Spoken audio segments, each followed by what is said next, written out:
Ok, vamos a ver si ahora sí funciona. ¿Me están escuchando, doctora Caroline Goodman? ¿Me escuchas? Sí, ahí se le escucha bien. Hasta el momento sí. Vamos a intentarlo otra vez. Gracias, Caroline. Vamos a intentarlo otra vez, ¿listo?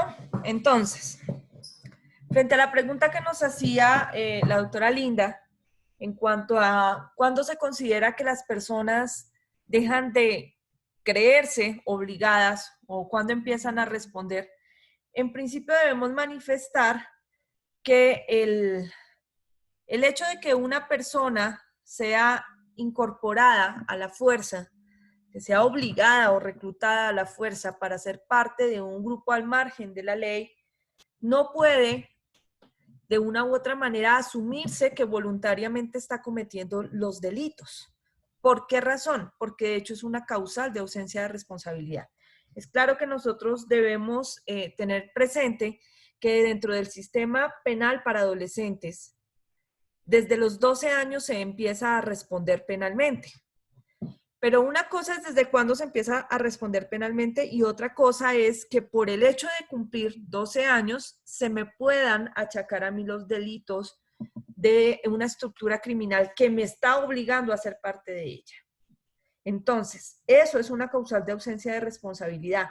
Después de los 18 años, entre comillas, la presunción desaparece cuando se logra demostrar en principio que el menor fue obligado a ser parte de las fuerzas al margen de la ley o de estas estructuras de carácter criminal. Pero después de los 18 años, la presunción desaparece y debe probarse nuevamente, es decir, debe hacerse la nueva prueba de que no solamente fue incorporado a la fuerza, sino que después de los 18 años fue obligado a mantenerse dentro de la organización criminal.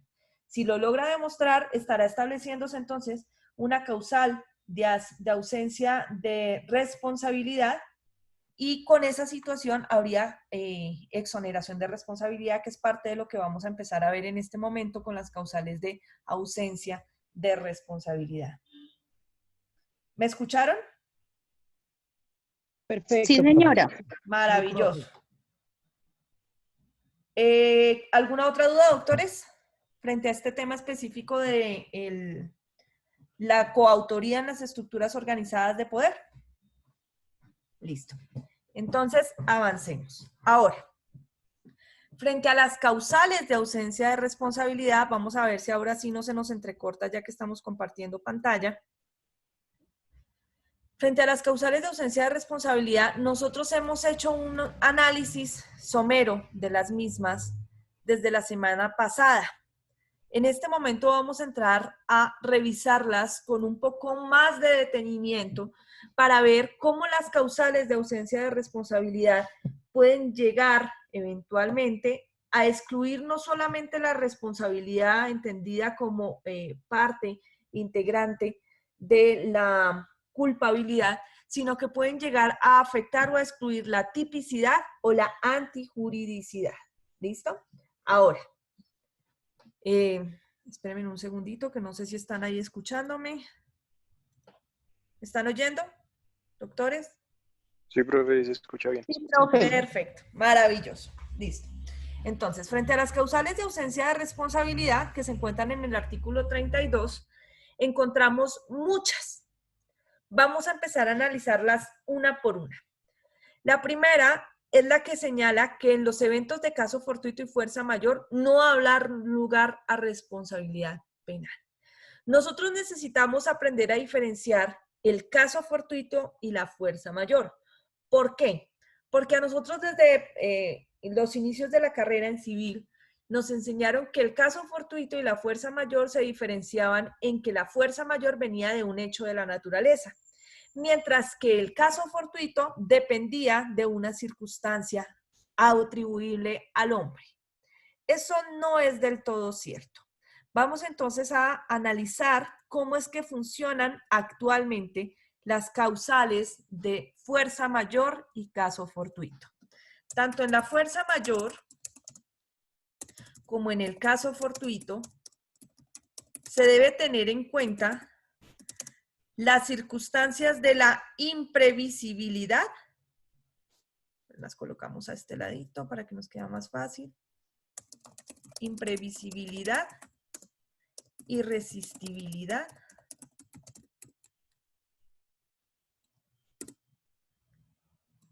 e inevitabilidad. Irresistibilidad. Es decir, que el hecho sea imprevisible, irresistible e inevitable. Eso es lo que juega dentro del caso mayor, dentro de la fuerza mayor y el caso fortuito. Ahora, ¿qué es lo que pasa ahí? Tanto en la fuerza mayor como en el caso fortuito está prevista la situación de la imprevisibilidad, es decir, que yo no pueda prever el hecho, que yo no pueda prever el hecho. En las dos está presente la irresistibilidad, es decir, yo no puedo resistirme cuando el hecho se presenta, no lo puedo resistir. Pero lo que diferencia la fuerza mayor y el caso fortuito es la inevitabilidad. Ojo, hay cosas que yo puedo evitar a pesar de que no puedo prever y no puedo resistir. ¿Como cuáles? Si ustedes se ponen a analizar dentro de los casos de fuerza mayor, a medida que ha avanzado la civilización humana, son cada vez más difíciles de establecer circunstancias de la fuerza de la naturaleza que nosotros no podamos prever. Me explico. En este momento nosotros podemos prever las temporadas de lluvias. Incluso podemos prever la cantidad de precipitaciones que habrá durante una temporada determinada en un lugar del planeta. Tanto así que entonces nosotros nos dice el IDEAM que van a haber lluvias de tal fecha a tal fecha y se hace más o menos un porcentaje de cuánta lluvia va a caer sobre el país en esas zonas específicas. Entonces, gracias a esa situación, nosotros ya podemos prever no solamente la temporada de lluvias, sino resistir la temporada de lluvias. Si ya podemos resistir esas dos cosas, si ya podemos prever y resistir la temporada de lluvias, ya no estaríamos frente a un evento de fuerza mayor. Salvo que haya una situación nueva que desvirtúe todo lo que veníamos trabajando, es decir, que desvirtúe las previsiones que estaba haciendo el IDEA, pero que cada vez son más acertadas precisamente por los avances de carácter tecnológico. Ahora, ¿nosotros podemos prever en dónde va a caer un rayo? Pues no. ¿Pero lo podemos resistir? Sí, sí lo podemos resistir, porque desde hace mucho tiempo nosotros tenemos, por ejemplo, para rayos, polos a tierra y otras circunstancias que nos ayudan a evitar o a resistir esas descargas de carácter eléctrico. Ojo, no podemos evitar que caigan rayos, eso no lo podemos hacer, pero sí podemos resistir en donde van en el momento en que caigan. ¿Listo? Ahora, frente a circunstancias como terremotos, son circunstancias específicas de la fuerza de la naturaleza que cumplen con las tres. Es decir, no las podemos prever, no las podemos resistir y no las podemos evitar. Cada vez son más pocas las circunstancias que cumplen con eso que nos habían enseñado en civil sobre la fuerza mayor. Pero en derecho penal, nosotros aplicamos la fuerza mayor y el caso fortuito bajo las tres circunstancias: previsión, irresistibilidad e inevitabilidad. ¿De qué depende entonces un caso fortuito y una fuerza mayor? ¿Cómo las determinamos en materia penal? Ojo, no son solamente hechos de la naturaleza, de carácter atmosférico y demás, sino de carácter biológico. Como por ejemplo, si una persona sufre un ataque cardíaco, dentro de un vehículo al que va manejando.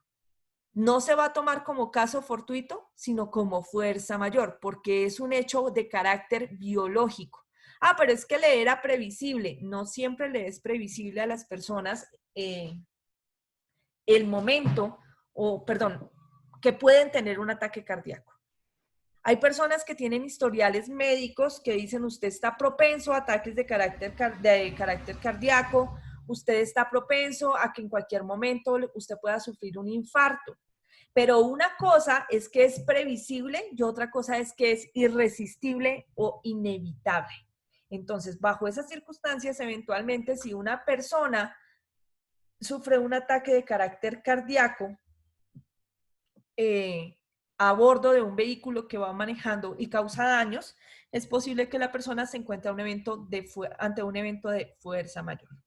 Mientras que en el caso fortuito, se refiere a circunstancias externas, pero no atribuibles a la naturaleza ni a la biología humana o a la anatomía de carácter humano, como por ejemplo los hechos atribuibles a terceros. Si una persona se lanza sobre mi vehículo cuando yo lo voy manejando y yo le doy muerte, pues obviamente tendré una circunstancia de carácter típico. Habré matado a una persona con mi vehículo, pero me encontraré frente a un caso fortuito porque la persona se lanzó a mi vehículo. Fortuito, ¿listo? Perdón, aquí está mal escrito, pero es que no me deja borrarlo. A ver si lo puedo borrar acá.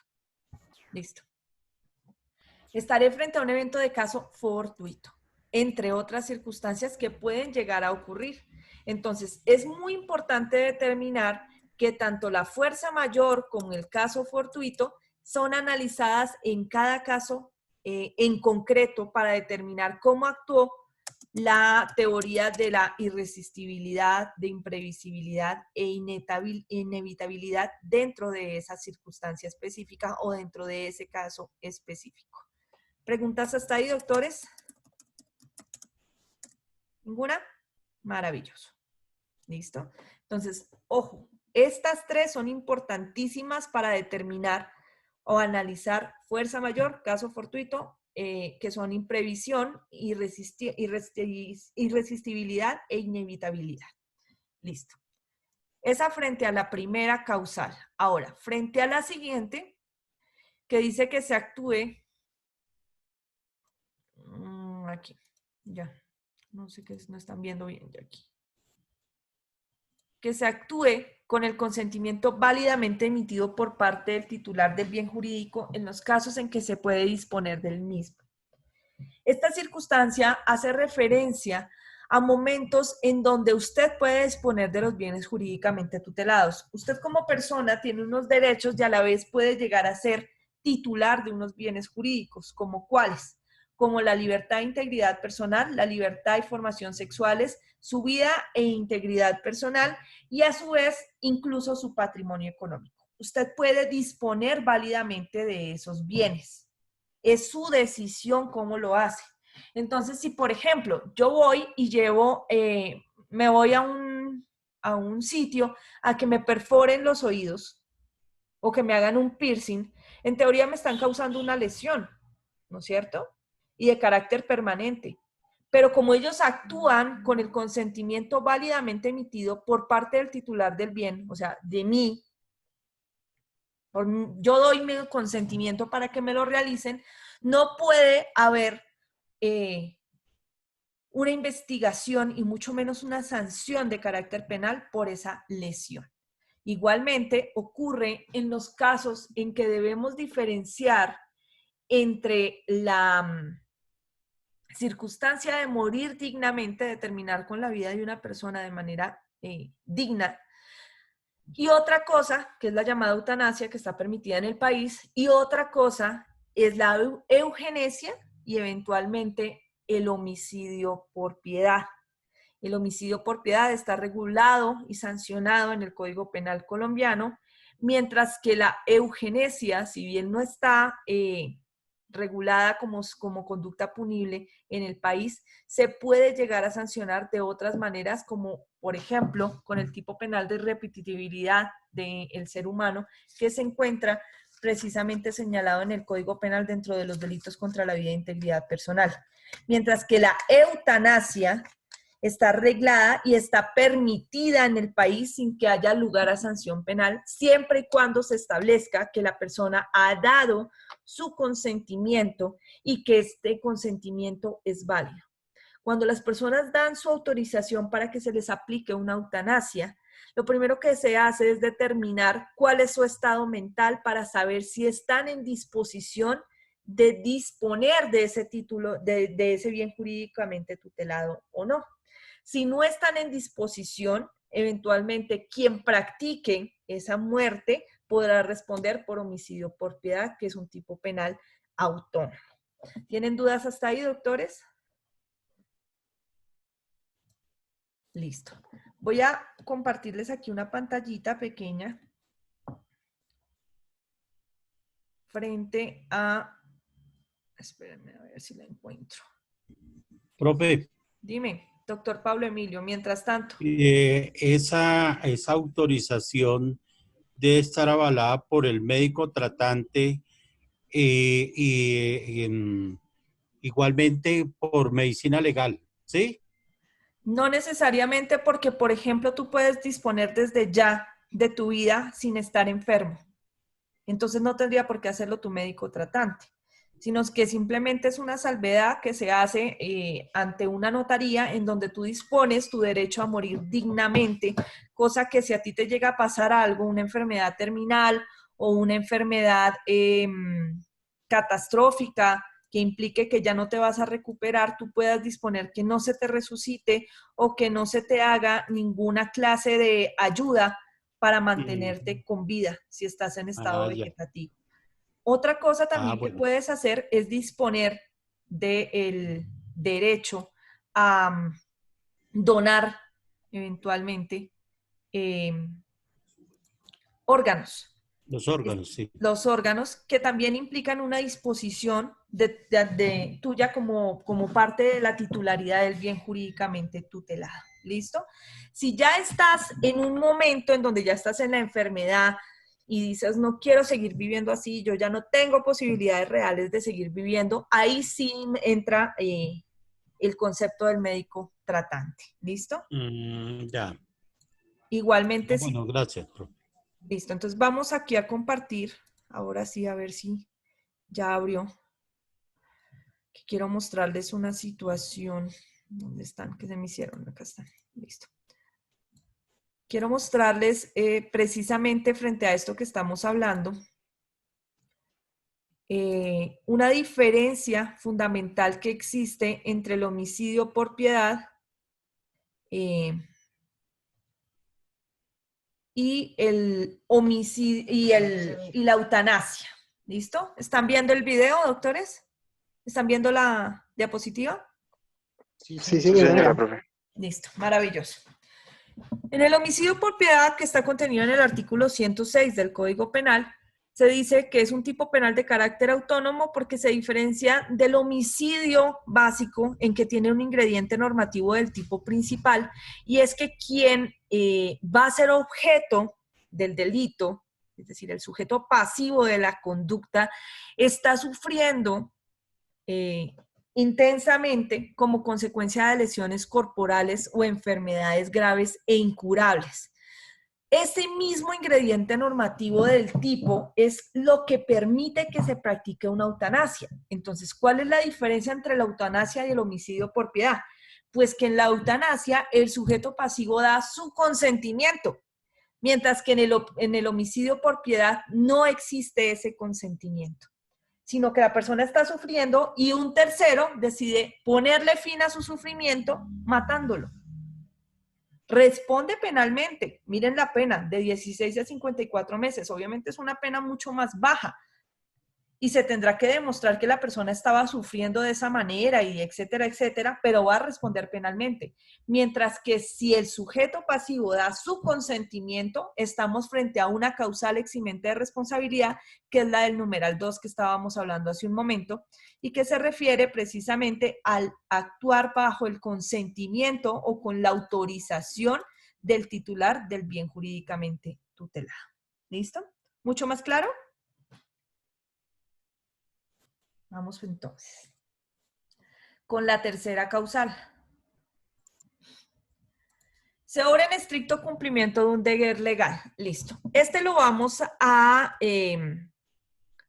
analizar de manera conjunta esta causal con la 4 y con la 5 del Código Penal, del artículo 32 del Código Penal. ¿Por qué? Porque se confunden mucho y se parecen bastante. La número 3 dice se obra en estricto cumplimiento de un deber legal. La número 4 dice se obra en cumplimiento de orden legítima de autoridad competente emitida con las formalidades legales. No se podrá reconocer la obediencia debida cuando se trate de delitos de genocidio, desaparición forzada y tortura. Y 5, se obra en legítimo ejercicio de un derecho, de una actividad lícita o de un cargo público. Si ven que se parecen bastantes, en todas nos hablan de una u otra manera de autoridad y de legalidad. De legalidad, de autoridad y de legitimación para poder hacer lo que se está haciendo. Pero son diferentes entre ellas. ¿Por qué? La número 3, se obra en estricto cumplimiento de un deber legal. Ojo, el deber legal no se refiere necesariamente a algo que venga de una función o de un cargo de carácter público, sino que yo puedo eventualmente cometer una conducta que sea de carácter punible bajo el amparo de la ley. ¿Cuándo? ¿Cuándo? Por ejemplo, no hablemos de cargos públicos, no hablemos de servidores públicos. Supongamos que un bombero está viendo que hay un inicio de un incendio en una casa y que dentro de la casa hay personas. Entonces, ¿el bombero qué hace? Rompe la puerta, rompe las ventanas para poder ingresar a la casa y sacar a las personas. Él no tenía el permiso de una autoridad para hacerlo, pero está en estricto cumplimiento de un deber legal y entonces él cometió una conducta que es un daño en bien ajeno al haber roto las puertas y las ventanas de la casa para poder sacar a las personas, pero está en estricto cumplimiento de un deber de carácter legal. La causal número 4, que se abre al cumplimiento de una orden legítima de autoridad competente emitida con las formalidades legales, se refiere a algo que se llama el principio de obediencia legítima. El principio de obediencia legítima viene aplicándose dentro de la llamada justicia de carácter castrense, es decir, dentro de las fuerzas militares. ¿Por qué? Porque se dice que yo estoy cumpliendo órdenes de mi superior y entonces no tengo responsabilidad porque yo estoy cumpliendo la orden de mi superior, que es una autoridad competente para realizar esa clase de órdenes. Ese principio de la obediencia legítima o de la obediencia debida no se aplica cuando se trate de delitos de genocidio, desaparición forzada y tortura. Pero aún así, si no se trata de alguno de estos delitos, existe algo que se llama la conciencia o la diferenciación ética moral de cualquier persona frente a lo que está bien y lo que está mal. Por ejemplo, si un superior de un militar le da una orden firmada con todos los protocolos y demás, en donde le dice que su deber es ir a violar a todas las mujeres del pueblo, no estamos frente a un delito de genocidio, ni desaparición forzada, ni tortura. Pero es claro que a pesar de que la orden está debidamente realizada por una autoridad competente, no es legítima. ¿Por qué? Porque va en contra de la ley, porque a mí ninguna autoridad me puede obligar a delinquir, en primer lugar. Y en segundo lugar, porque es evidente que bajo mi criterio ético y moral, yo puedo diferenciar qué es una orden que puedo cumplir y cuál es una orden que realmente está mal dada y no debo cumplir a pesar de que venga de una autoridad competente. Entonces, lo que dice el inciso segundo frente a los delitos de genocidio, desaparición forzada y tortura es una simple mención, porque cuando se refieren a órdenes de carácter legítimo, están diciéndote, oye, mira a ver si está bien o si está mal la orden que te están dando. Este principio de obediencia legítima fue en su momento alegado por la defensa de varios de los soldados de los llamados falsos positivos en Colombia o de las ejecuciones extrajudiciales en el país, para decir que los soldados solamente estaban cumpliendo órdenes y que por ende ellos no sabían, ellos no podían decir que no, etcétera, etcétera, y que por esa razón no debían responder sino que quien debía responder era única y exclusivamente los superiores. Obviamente no se les permitió porque además en ese caso no se les avaló esa causal de ausencia de responsabilidad, porque además en los llamados falsos positivos no solamente se trató de delitos de homicidio, sino de desaparición forzada e incluso de tortura frente a muchas de las víctimas que fueron objeto de esas situaciones que todo el país conoce. Frente a la causal 5, que se obra en legítimo ejercicio de un derecho, hay un audio por ahí prendido.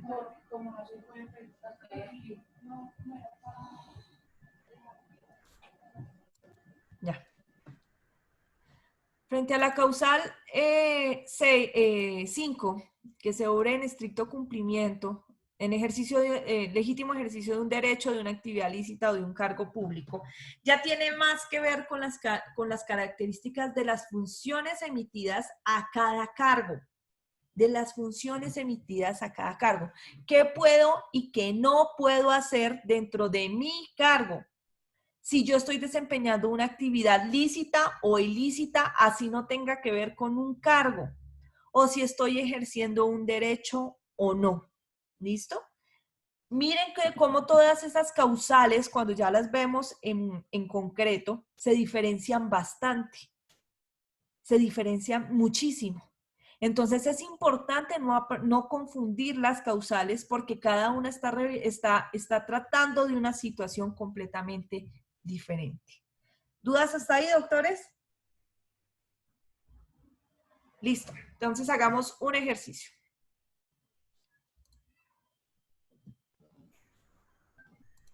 Se activó la pizarra. Borramos el tablerito.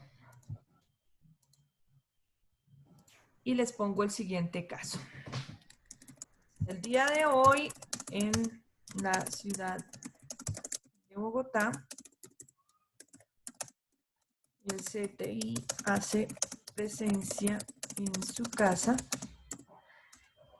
y presenta una orden de registro y allanamiento expedida por un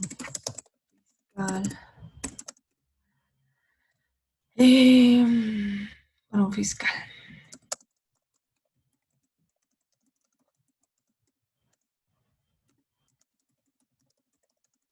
Practican el registro y aprovechan para llevarse una fuerte que guardaba en su casa. Listo, ese es el caso. ¿Qué tienen que hacer ustedes? Deben analizar el caso para determinar primero si estas personas que practicaron ese registro de allanamiento se encuentran bajo alguna causal de ausencia de responsabilidad o no. Me dicen por qué. Si usted considera que no está bajo alguna causal, me explica por qué. Y si dice que sí, pues me explica por qué. Ahora, eventualmente, en la parte número 2, que dice ingresan a su casa, practican el registro y aprovechan para llevarse una fuerte suma de dinero que usted guardaba en su casa, usted me dirá si ellos deben responder por ese delito o no. Entonces, espéreme aquí, aduciendo que es evidencia para la investigación. Ahí de una vez vamos a revisar cómo están ustedes en procesal penal. ¿Listo? ¿Ven el caso, doctores? Sí, señora. Sí, señora, profesora. Listo, ya saben lo que tienen que hacer, ¿no es cierto? Primero, ¿hay causal de ausencia de responsabilidad? ¿Sí o no? Causal de ausencia.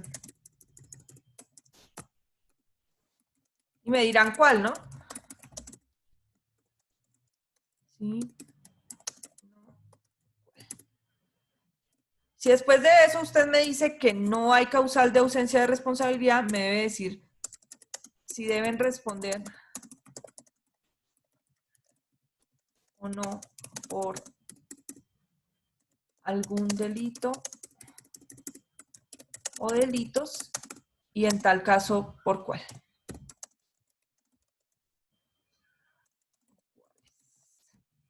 Listo, doctores. Son las 4:58. A las 5:05 empezamos a intervenir. ¿Listo? Ustedes saben que estoy aquí.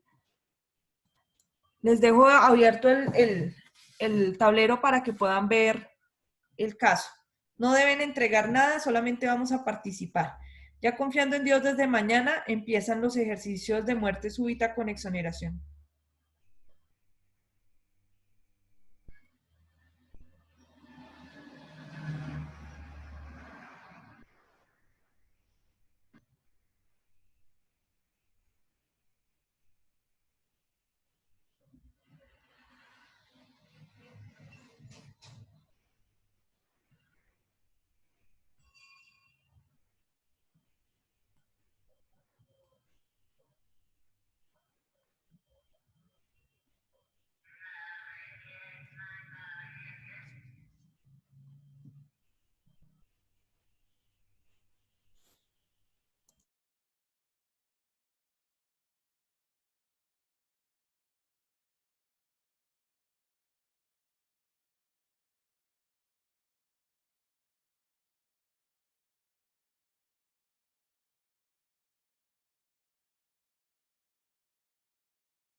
¿Listo, doctores? Voy a dejar de compartir pantalla para verles a ustedes. ¿Quién quiere participar? Yo, profe. Doctora Mariluz, su merced primero, cuéntame. Bueno, la pregunta que tú colocas es muy clara y dice, en este caso dice, el CTI ingresa a una casa con una orden de allanamiento y en ese registro aprovechan para llevarse una suma de dinero que se tenía guardada, aduciendo que es parte de la investigación. Si nos vamos a la pregunta que dice, ¿hay causal de ausencia de responsabilidad, sí o no? ¿Y cuál? Yo creía que sí, hay una ausencia de responsabilidad, por cuanto el artículo 32 en el literal tercero, cuarto y quinto nos habla de las ausencias en los casos de allanamiento, como es que se obra en estricto cumplimiento del deber legal, o sea, ellos encuentran una fuerte suma de dinero, si están haciendo un allanamiento es porque están investigando algún delito que se cometió dentro de ese predio, entonces ese dinero puede ser parte de la investigación, se puede decir que es por tráfico de estupefacientes, se puede decir que por venta de artículos robados, por una serie de cosas, entonces podría ser parte de la investigación. Están obrando en cumplimiento de una orden legítima de la autoridad competente que emitió la formalidad legal, en este caso el fiscal lo metió una orden de allanamiento, y se está obrando en el legítimo derecho en la actividad lícita del cargo público. Ellos están utilizando su función pública para hacerlo la tarea encomendada por el fiscal. Entonces yo creería que sí se exime de responsabilidad por lo anteriormente expuesto. Gracias, doctora Mariluz. Doctora Linda. A ver, profe, en el caso, bueno, sí, efectivamente se puede haber un eximente de responsabilidad. Sin embargo, en ese mismo artículo 32, permítame, dice en el inciso 2 del numeral séptimo, dame un segundo. Dice, el que exceda los límites propios de las causales consagradas en los numerales 3, 4, 5, 6 y 7 precedentes, incurrirá en una pena no menor de la sexta parte del mínimo ni mayor de la mitad máximo señalada para la respectiva conducta punible. Entonces, si bien es cierto, si había una cantidad de dinero guardada, ellos no pueden simplemente asumir que pertenecía a la investigación. Me imagino que eso ya se verá en el control de legalidad, ¿no? Cuando se le presente al juez los elementos que se hayan no sé, incautado en ese registro de allanamiento, pienso yo. Entonces, si bien puede haber un eximente de responsabilidad en cuanto al registro de allanamiento como tal, pero no al haberse llevado el dinero que de pronto ellos asumían muy subjetivamente que pertenecía a esa investigación. Listo, muchas gracias, doctora Linda. Yo, profe. Bueno, doctora. Por favor, levanten sus manitos, ¿vale? Para yo poderles dar el uso de la palabra. Entonces, va el doctor Juan Benavides, después la doctora Zulima, después el doctor Luis Colmenares, la doctora Elfi. Lo importante es el debate. Es el debate, sí. Y nadie más. Listo. Los escucho, doctores, en el orden que les di. Doctores. ¿No empezó Juan? No, no empezó Juan. Doctor Juan Benavides, te escuchamos. Y luego la doctora Zulima. Sí, profe. Muy buenas tardes. Muy buenas tardes, doctor. Profe, para el caso en concreto, decimos que para que haya una orden de allanamiento, ¿sí? Se sabe que el fiscal, ¿sí? Mediante el juez de control de garantías, debe emitir una orden y esta orden debe estar muy específica, ¿sí? Es decir, que los agentes del CTI deben de entrar, supongamos, tienen orden para estar en la sala de la casa, entrar a la cocina, entrar a un cuarto o X o Y habitación, ¿sí? Tiene que estar específico. En dado caso que el dinero hubiese estado en una habitación no específica de la orden, ¿sí? Allí ya habrían entrado en un error, ¿sí? Ahora, supongamos que en la orden, en la habitación que entraron y encontraron este dinero, sí estaba, los agentes deben actuar cumpliendo el artículo 260 del Código de Procedimiento Penal, el cual dice, actuación del perito. El perito que reciba el contenedor dejará constancia del estado en que se encuentra y procederá a las investigaciones y análisis del elemento material probatorio y evidencia física a la menor brevedad posible, de modo que su informe pericial pueda ser oportunamente remitido al fiscal correspondiente. En dado caso que los agentes del CTI no rotulen, no embalen el elemento material probatorio, estarían entrando en un error gravísimo, ¿sí? Primero, en el caso, esta prueba no, o sea, yo como abogado la podría derrumbar muy fácilmente, ¿sí? Segundo, si ellos no rotularon, se quedaron, llevaron la plata, pues estarían cometiendo un delito de hurto agravado, supongo, ¿sí? Y no tendrían un eximente de responsabilidad. Ok, doctor Benavides. Yo primero escucho y luego hablamos todos. Doctora Zulima. Gracias, doctor. Bueno, doctora, ahí difiero de pronto con Juan en el sentido de que en este momento el fiscal sí puede emitir esa orden para efectuarse ese allanamiento, el cual dentro de las figuras que tenemos es una de las que le compete a la fiscalía para tener un control posterior frente al juez de control de garantía. Entonces ahí no habría problema con que el juez haya emitido esa orden. Pero ¿qué vamos a ver aquí? Aquí pueden existir dos situaciones. Que se haya hecho mediante orden estrictamente el orden, o sea, el registro de allanamiento de manera legal, o puede inducirse a que sea para directamente hacer el hurto de ese dinero. Entonces aquí estaríamos ante dos situaciones. Yo la tomo por el lado de que primero es una orden judicial falsa. Ellos entran con un propósito y es el de robarse ese dinero. Entonces tendríamos que verificar que al momento de terminar la actuación se haya elaborado un acta y que se haya discriminado de manera literal que el dinero se lleva para poner a órdenes de la autoridad competente, que eso se puede verificar de manera posterior. Pero en este caso yo diría que no, que ellos realmente sí hurtaron el dinero, entonces se puede denunciar de esa manera, que son personas que están simulando que son funcionarios del CTI y fuera de eso están cometiendo un concurso de delitos porque cometen hurto, simulan, o sea, es un agravante porque simulan que son funcionarios públicos y fuera de eso con un documento, hacen una falsedad en un documento público. Ok. Gracias, doctora Zulima. ¿Quién sigue? Colmenares. Doctor Colmenares, lo En escuchamos. cierto aspecto yo asiento con la doctora Zulima.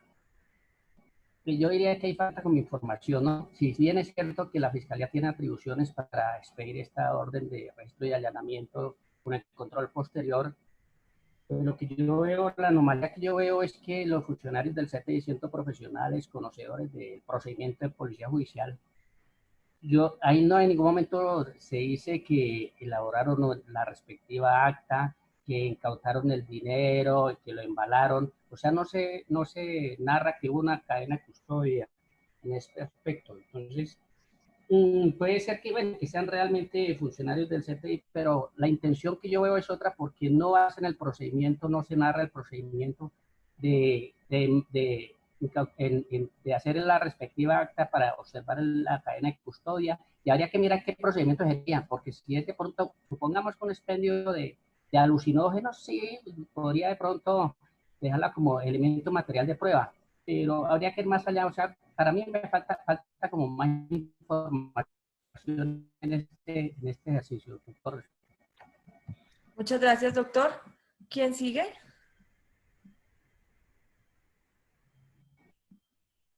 Después del doctor Colmenares. ¿Quién? Hola, Doctora Delfín Delfín. Juliana. Bueno, yo pienso que sí hay causal de ausencia de responsabilidad. Pues refiriéndome en sí al caso específico, sin ver otros ángulos, o sea, sí, todo el procedimiento que mis compañeros dicen, pues se debe hacer cuando se hace pues un allanamiento. se debe levantar un acta, se debe embalar, bueno, eso es parte del procedimiento.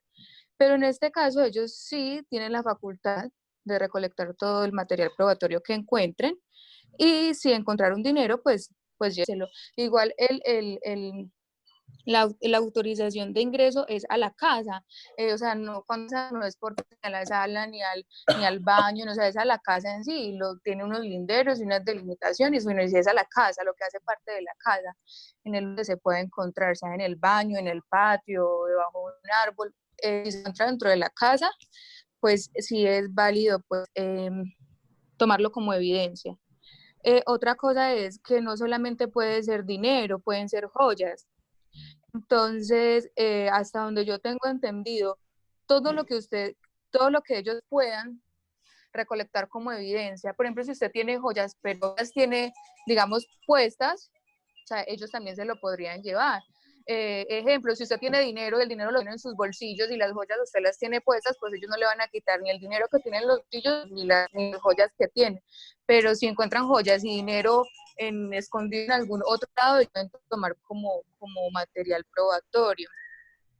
Otra cosa es que no simplemente ya ellos se fueron y el dinero se perdió, no, pues ellos se pueden ir, luego uno levanta una petición o redacta un documento, que ahora se me escapa qué nombre podría llevar, y hace la solicitud de devolución de ese dinero y argumenta de dónde proviene ese dinero, porque puede que sea una investigación por hurto, por lo que sea, o por homicidio, por lo que sea, pero si es un préstamo que a usted le hicieron, o es que usted es el representante legal de una empresa, o el tesorero y esa plata pues usted la estaba guardando, no es simplemente que llegaron, se fueron y se la llevaron, pues después de eso sigue otro trámite y es pedir la devolución de ese dinero bajo argumentos jurídicos y eso se tiene que quedar. Pues ese sería mi aporte. Muchas gracias, doctora Elfi. ¿Quién sigue después de la doctora Elfi? Yo había dado un orden, ¿ya se acabó? Entonces Castillo, vamos. quiero hablar. Doctor Fernando No. Castillo, después la Sí. doctora Rosemary Tique y después de nuevo la doctora Zulima y resolvemos el caso. Doctor Fernando, lo escuchamos. Doctor Fernando. Si vemos el caso, sí, aló, ¿sí Sí, me señor. escucha ahora? Sí, señor. Bueno, ahí tenemos que ver primero para qué era dada esa orden de allanamiento, ¿no? Porque, digamos, tiene que ser preciso, ¿no? Tiene que ser muy preciso por qué se va a hacer esa orden de allanamiento. Y lo que yo veo aquí en el caso es que se hace una orden de registro y allanamiento, ¿no? Que les pide un fiscal, que es la autoridad, digamos, en ese momento competente. Pudo haberles pedido también un juez, pero en este caso fue el fiscal, ¿no? Entonces, digamos, yo puedo ver aquí el punto 4, ¿no? O sea, se obra en cumplimiento de orden legítima de autoridad competente emitida con las formalidades legales. Yo veo en ese punto se da, ¿no? Pero lo que yo no veo, digamos, que estuvo mal fue dice la palabra, y aprovechan, ¿no?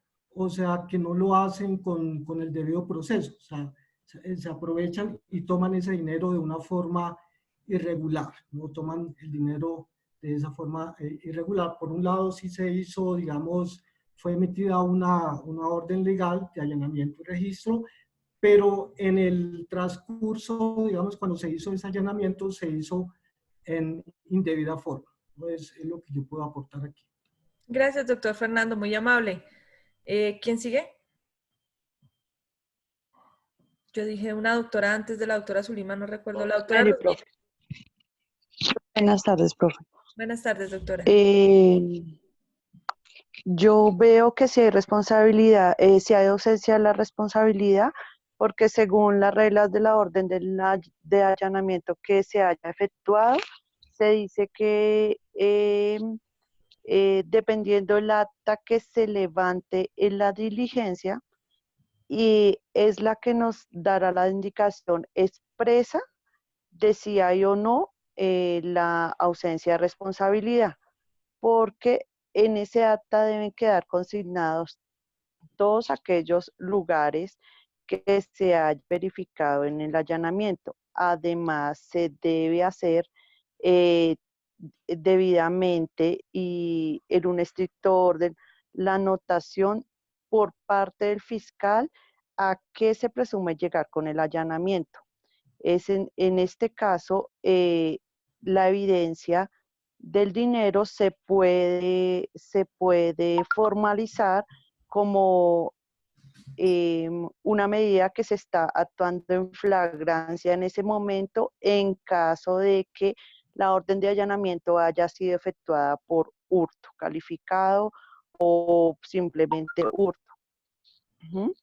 Entonces, si uno se puede llegar a alegar la ausencia de responsabilidad, según el artículo 225 en el numeral tercero.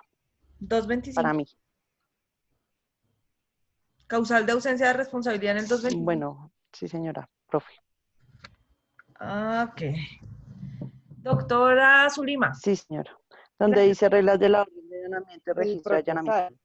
Gracias, doctora Rosemary. Sí, doctora Zulima. Lo que pasa es que al momento de ingresar con una orden de allanamiento y registro, bien estipula el artículo 222 del Código de Procedimiento Penal el alcance que tiene esa orden de registro. Entonces no podemos inferir de que si yo puedo ingresar a una habitación, a una casa, puedo llevarme todo lo que encuentre, puedo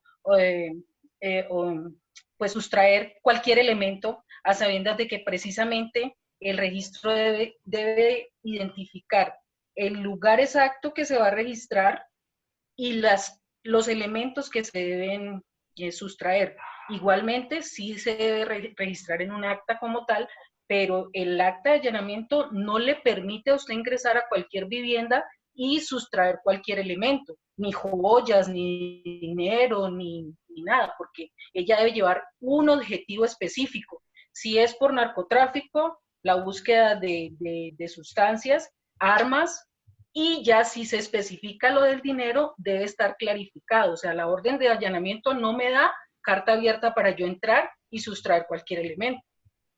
Doctora, quiero hacer yo mi... Gracias, doctora Zulima. Doctor Benavides y luego la doctora Caroline y terminamos. Doctor Benavides. Voy a hacer mi réplica frente a lo que dijo la doctora Delphi, frente a que en este caso el CTI puede entrar a la casa y buscar y rebuscar en cualquier sitio. Eso no es así. El profesor Ulises muy bien nos dijo en una clase que la policía judicial, en su acta de orden y allanamiento, como bien lo dice la doctora Zulima, debe especificar cuál es la vivienda a la que se va a ingresar, ¿sí? A qué habitaciones se va a ingresar y por qué delito. Si, digamos, es un delito de lavado de activos, pues, hombre, lo más probable es que se va a buscar dinero, ¿sí? Probablemente quizás se busquen armas, o en dado caso de un delito de tráfico de estupefacientes, se busque las drogas, se busque dinero, se busque armas, ¿sí? Pero no que entren y se lleven joyas, o sea, no tiene coherencia. Entonces, realmente se debe especificar a qué habitaciones se van a entrar y por qué. Gracias. Gracias, doctor Benavides. Doctora Caroline, te escuchamos.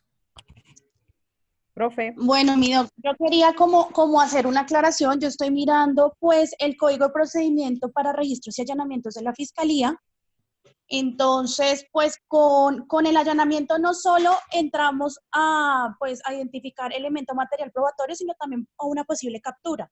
Si vamos en la comisión de capturar a una persona por acusado de un delito, como partícipe o por ende, si encontramos elemento material probatorio, lo podemos recaudar, lo podemos recolectar.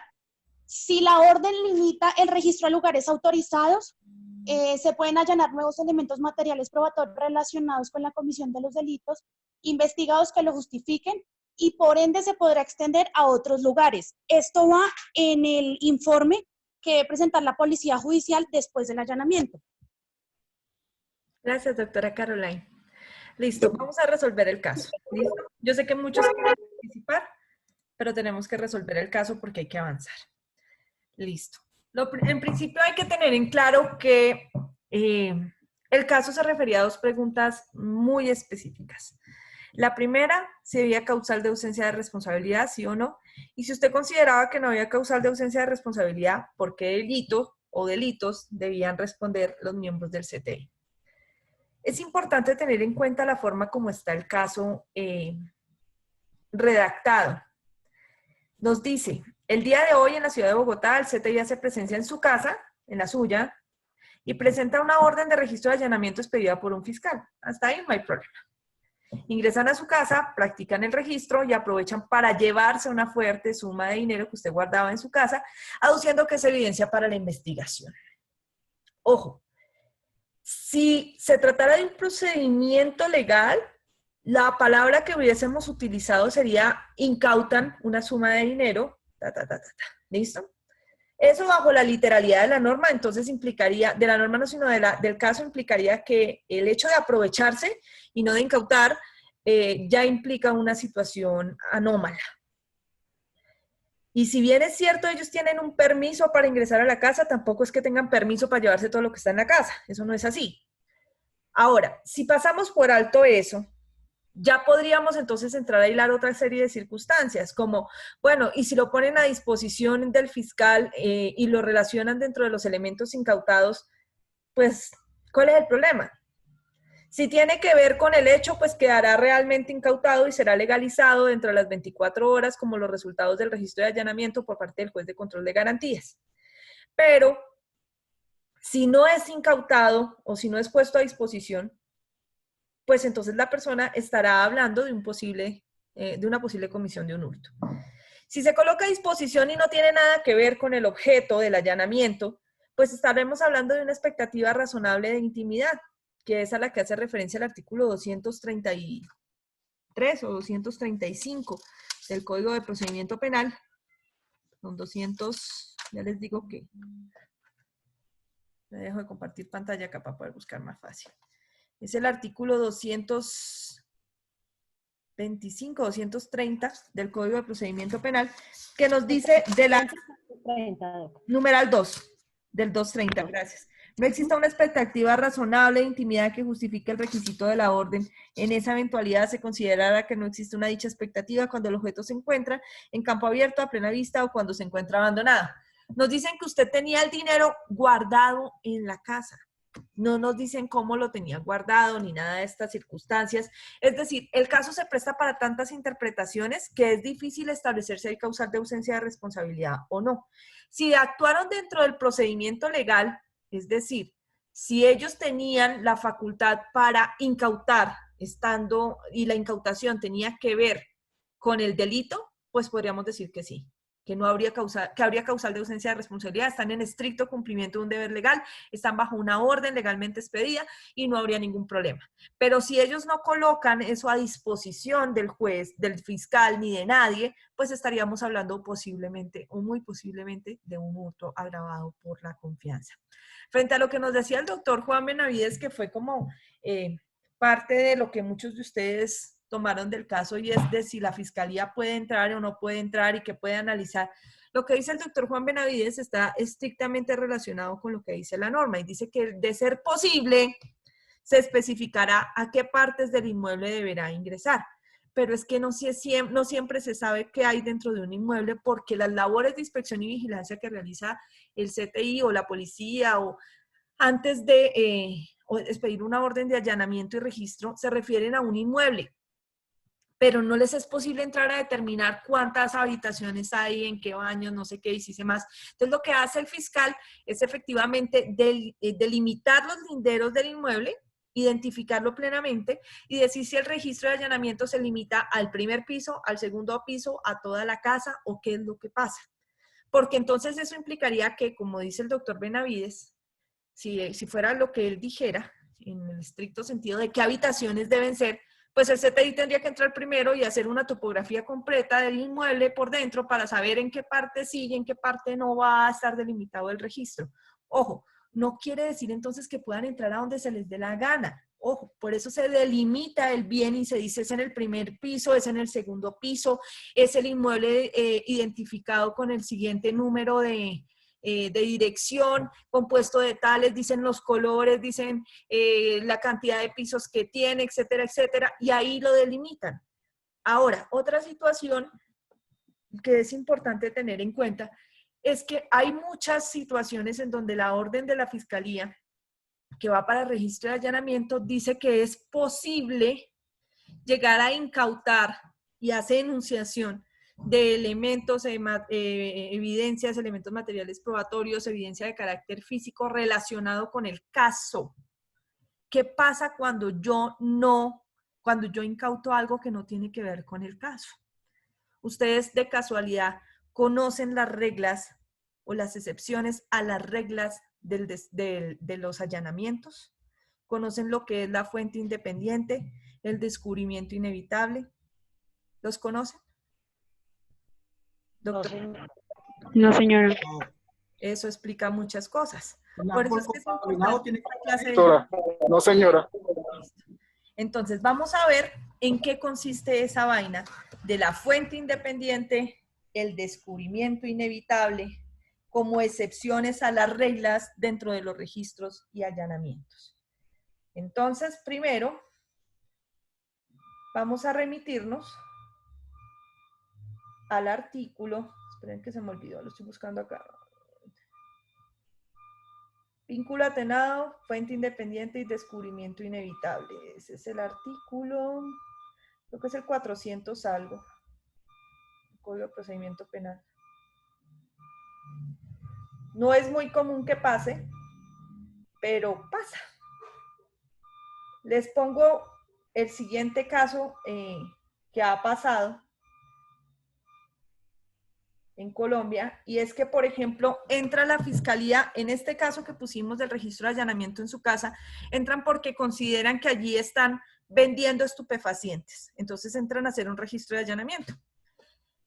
Y en el primer piso, digamos, limitándonos a lo que nos dice el doctor Benavides, que tiene razón en que debe especificarse en qué es, pero no al punto de decir en tales habitaciones, sino cuál es el inmueble como tal. Entonces dicen, ordenamos registro de allanamiento del primer y el segundo piso, porque tenemos motivos fundados, recuerden los motivos fundados para los registros de allanamientos, para creer que en ese inmueble está funcionando un lugar de expendio de estupefacientes. Entonces ingresen y incauten lo que consideren necesario, las evidencias físicas, elementos materiales probatorios, que nos ayuden a establecer si efectivamente allí se está cometiendo el ilícito o no. Resulta que cuando el CTI ingresa, efectivamente encuentra varios elementos que le ayudan a establecer que sí se está cometiendo allí la conducta de tráfico de estupefacientes. Y entonces 455, sí. Empiezan a hacer el allanamiento y en una de las habitaciones en donde, 434. doctores, en una de las habitaciones del inmueble encuentran a una persona secuestrada. Ojo, ¿qué hacen en ese caso? No pueden hacer nada porque no tiene nada que ver con el ilícito. Si además de la persona secuestrada encuentran armas que no tienen nada que ver con el tráfico de estupefacientes, ¿las pueden incautar o no las pueden incautar? Para eso, doctores, es que tenemos nosotros la fuente independiente, el vínculo atenado y el descubrimiento inevitable como reglas a los allanamientos y como reglas a la llamada teoría del fruto del árbol envenenado. ¿Lo habían escuchado? ¿El fruto del árbol envenenado? ¿No? ¿Tampoco? ¿Es así? Eso viene de los Estados Unidos, esa teoría. Ajá, fruto del árbol envenenado. Doctor, el artículo 225 del numeral 2 nos habla de algo similar, del Código de Procedimiento Penal. La norma, pensé que era el 455, no, creo que es el 225, sí. El 225 del numeral 2. 434, profe, dice regla, dice excepciones a la regla de la mejor evidencia, ¿no es? En el numeral 2 del 225 dice, en una parte, por lo que los bienes incautados se limitarían únicamente a los señalados en la orden, salvo que medien circunstancias de flagrancia o que aparezcan elementos materiales probatorios y evidencia física relacionada con otros delitos. Sí, pero es que a las que se refiere específicamente el vínculo atenado, la fuente independiente y el descubrimiento inevitable se refieren a otra clase de cosas. Vamos a ver entonces cómo funciona eso. Primero tenemos la teoría del fruto del árbol envenenado, y es que lo que es objeto de incautación o la prueba que se obtiene de manera ilícita. Doc, te escucho. ¿Me escuchan, doctores? Doctor Benavides, ¿qué me dices? Sí, señora. Un poco entrecortado, profe. Un poquito Sí, entrecortado. profe, está entrecortado. Listo. Entonces vamos a hacer una cosa. Yo dejo de compartirles la pantalla y les voy a explicar así nomás para que me entiendan. Listo. Bajo la teoría del fruto del árbol envenenado, se asume que la prueba que es obtenida... Profe, no se te escucha. ¿Nada? ¿Tampoco? Esperen a ver, quito mi audio, a ver si es mi video, a ver si es eso. Listo. ¿Me escuchan mejor ahí? Sí, señora. Perfecto. Correcto. Listo. Entonces hagámoslo sin video y sin compartir pantalla para que no se nos dañe. Dentro de la teoría del fruto del árbol envenenado, se dice que toda la prueba que es obtenida de manera ilícita, es decir, con vulneración de derechos y garantías de carácter constitucional o de carácter fundamental, es nula de plena derecho. Es decir, que no solamente esa prueba no podrá ser aducida en el juicio y presentada durante el proceso, sino que además todas las pruebas surgidas de aquella también son ilícitas. Tienen la misma suerte. Es decir, no se pueden presentar en el juicio y son completamente inválidas. Pero hay unas excepciones. ¿Cuáles son las excepciones? Las excepciones son el vínculo atenuado, la fuente independiente y el descubrimiento inevitable. ¿A qué se refieren esas circunstancias? Son situaciones que los jueces de control de garantías analizan para intentar rescatar las pruebas que tienen todo de ilícito. Como por ejemplo estas que les estoy diciendo de la persona que encontraron secuestrada y de las armas que encuentran en un lugar en donde fueron a buscar estupefacientes. Ellos no iban por eso, nunca les dijeron nada de eso, la fiscalía no tenía ese motivo fundado para establecer las circunstancias. Efectivamente, como lo decían hace un momento en el artículo 225, numeral 2, dice que podemos llegar a realizar capturas en flagrancia a pesar de que la orden de allanamiento no lo lleve. Si se presenta la situación de flagrancia, pues podremos capturar. Pero ¿y qué pasa con las pruebas que incautamos? Esas pruebas, en teoría, son vulneratorias del debido proceso porque la orden de registro de allanamiento no iba encaminada sobre ellas. Y sin embargo se incautaron, ¿qué? Las armas se incautaron dentro del lugar al que no se iba por armas, sino que se iba por estupefacientes. Entonces, en ese caso, los jueces aplican la regla de la fuente independiente. Fuente independiente si viene de una prueba diferente a la que está contaminada. En este caso, no es así. ¿Por qué? Porque lo que se supone está contaminado es el ejercicio del allanamiento. Vienen de la orden como tal. Si no hubieran ingresado por esa orden, no habrían encontrado las armas, pero las armas no tienen nada que ver con la orden. Entonces, ¿es fuente independiente o es descubrimiento inevitable cuando, como su nombre lo indica, no podía hacer otra cosa, estaba allí, era el descubrimiento inevitable, o es el vínculo atenuado? El vínculo atenuado se refiere a cuando el valor de la prueba, es decir, el alcance de la prueba de carácter ilícito, no alcanza a tocar plenamente la que estamos teniendo objeto de debate. Entonces, por ejemplo, si resulta que una persona es torturada para que señale en donde hay una bomba y efectivamente se encuentra la bomba y al lado de la bomba encontramos a otra persona que estaba colocando la bomba, estaremos hablando de una prueba lícita o de una prueba ilícita, doctora Ana Milena Toro. Pero pues para mí sería una prueba ilícita, porque igual torturaron a alguien para que diera información. Listo. Torturaron a alguien para que diera la información. Listo. La prueba es plenamente ilícita. Ahora, capturamos en situación de flagrancia a la persona que estaba colocando la bomba, en donde el otro nos dijo bajo tortura que estaba la bomba. Doctor Fernando Castillo, esa captura en situación de flagrancia ¿se puede considerar una prueba de carácter ilícito o lícito?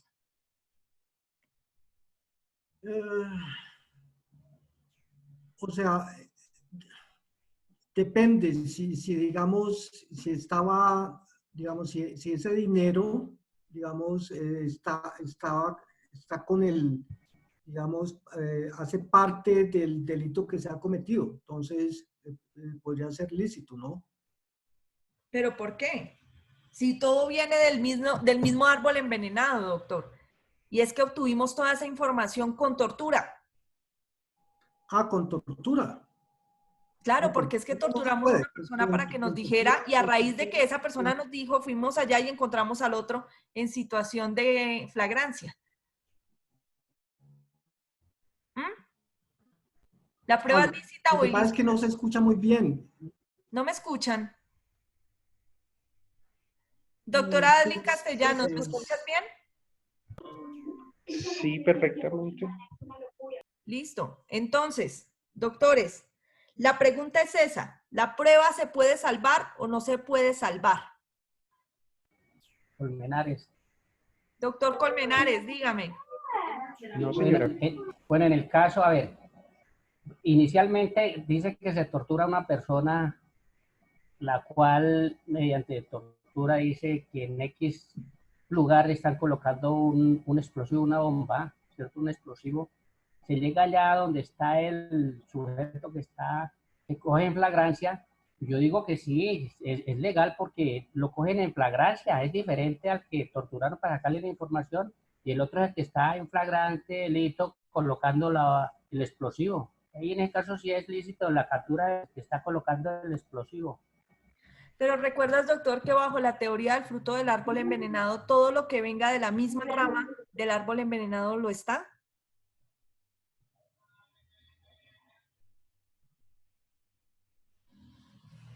¿Qué vamos a hacer, doctores? Les voy a enviar una sentencia, la van a leer y van a resolver ese caso para mañana. ¿Listo? Les pido ese favor porque está molestándome mucho el audio y por más que intento de explicarles, acá no se escucha bien. Entonces les voy a enviar la sentencia y ustedes van a resolver el caso. ¿Cuál es el caso? El de la bomba. ¿Listo? Vamos a resolver el caso de la bomba. Torturan a una persona para saber en dónde hay una bomba, porque es un atentado terrorista el que van a hacer. Esta persona bajo tortura informa dónde está la bomba. Cuando llega allí la fiscalía, efectivamente encuentra la bomba y además encuentra a una persona en situación de flagrancia colocando la bomba. La pregunta ¿es posible salvar la prueba tanto de la bomba que se encontró, que se incauta, el explosivo, como el de la captura en flagrancia de esta segunda persona? ¿Listo? Voy a enviarles en este preciso momento al WhatsApp del grupo. Les envío una sentencia de la Corte Suprema de Justicia para que resuelvan ese caso bajo esta sentencia y así puedan entonces establecer si es posible o no salvarla y cómo es que funcionan el vínculo atenuado, la fuente independiente y el descubrimiento inevitable. Se las envío. Ahí está. Y voy a escribir bien el caso y se los envío también al WhatsApp porque no está quedando, cuando les comparto en pantalla se corta la comunicación. ¿Me escucharon, doctores? Sí, señora. Mañana abrimos con esa sentencia. Hay que analizar ese caso y resolverlo bajo esa sentencia. ¿Listo? Doctores, como siempre es un placer, los dejo, que descansen y lamento mucho que hoy la clase hubiese estado tan interrumpida por el audio y el video. ¿Listo? Tranquila, profe, muchas gracias. Que pase buena tarde. Muy bien, hasta luego. Gracias, profe, buena tarde. Gracias, profe, feliz tarde. Igual, hasta luego. Doctora, muchas gracias.